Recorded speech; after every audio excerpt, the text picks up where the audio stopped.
Hi everybody! In this video I wanna go over my latest little short YouTube video I made by using two serums. That YouTube video was just like, 25 seconds long, where I basically played this loop.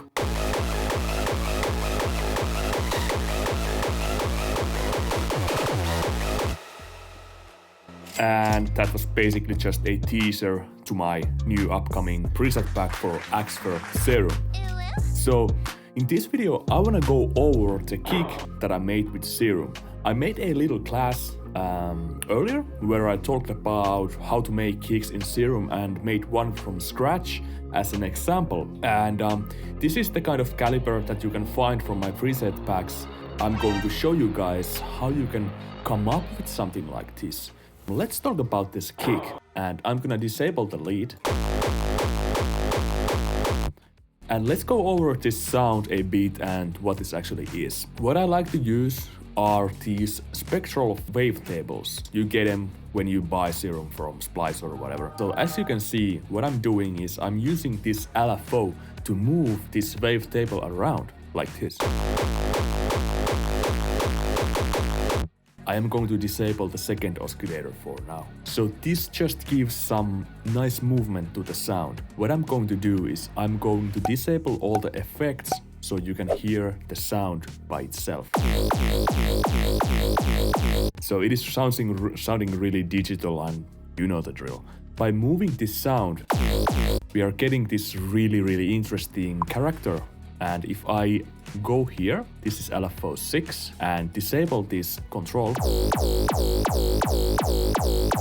the sound is just much more stationary. Let's actually try to disable the movement from the sound and enable all the effects.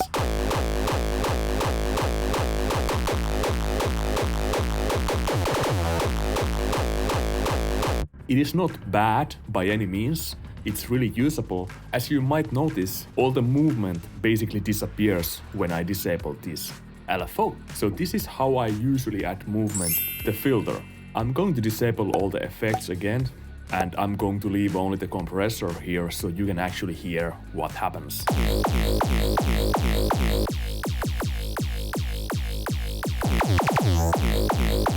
So as you can see, we are adding some drive, aka gain, to the sound with this filter. And what I'm also doing is I am controlling the mix of the filter with this sort of LFO. It is meant to imitate the punch. So as you can see, when this LFO activates, it also activates this kind of peaking filter.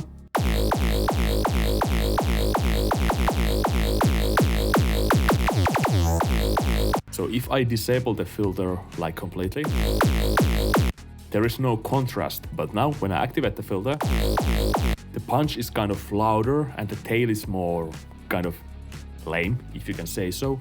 And we are just adding contrast between these two sounds. And also the second oscillator is going through the same filter. It has a minimal effect to the actual sound without any effects. And let's talk about this a little bit later. So that is all I'm doing with the filter. And then I'm using the sync mode. I have talked about this sync thing in Patreon. You can find my Serum kick masterclass thing from my Patreon and check that out if you wanna know how this filter works. But basically, if I go to the matrix, find the LFO 3, a warping mode, aka this is the sync mode, and let's disable this. Again, the sound is much more stationary. It is the tiny things that make the sound when we add the distortion and all the other elements. I'm still leaving this oscillator B to be disabled for now. Now let's activate this effect. I am using this LFO to move this frequency around.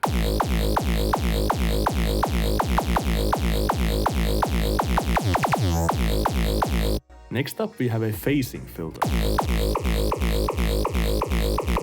Again, as you can hear, what I'm doing here is I am adding contrast between the tail and the punch to kind of make those two things to be different elements, like you should do. So a LFO like this is representing the punch, and this is representing the tail. And when we add the distortion, it all kind of makes sense. And now, if I go to Matrix and let's disable the sync from the oscillator A.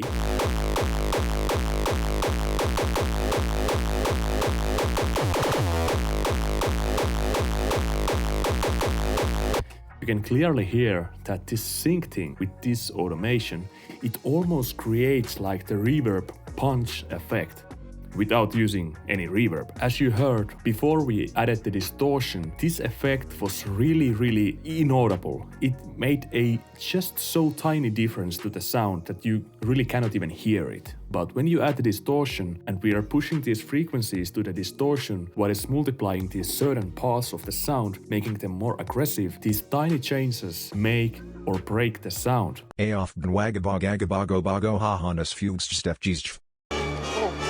And you guys need to understand that if you wanna make kicks, especially by synthesizing them. So now that we go over the sound, I showed you the distortion. I'm using the tube distortion. We can try to use different types of distortion.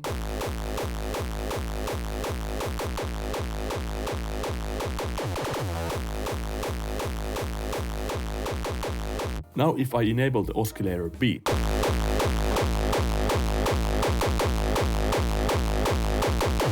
I am just adding a tiny bit of stereo to the sound. So this is using the same wavetable as this one. What I'm doing is I'm just making this sound stationary, as you can see, pitching it up a octave and adding some unison, detune and blending it. If we just use the oscillator B, sounds horrifying.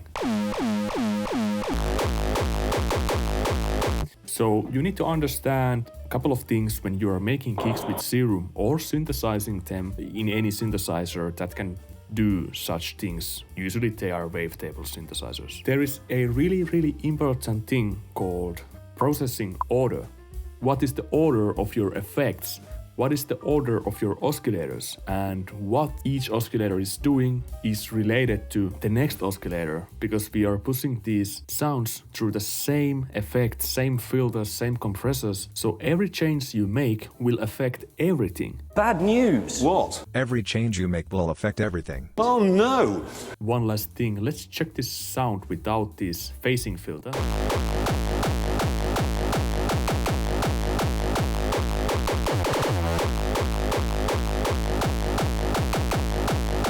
It's not bad by any means. I am using this filter to create contrast between the tail and the punch, and this kind of makes the punch more hollow. So yeah, thanks for watching and we'll see you next time.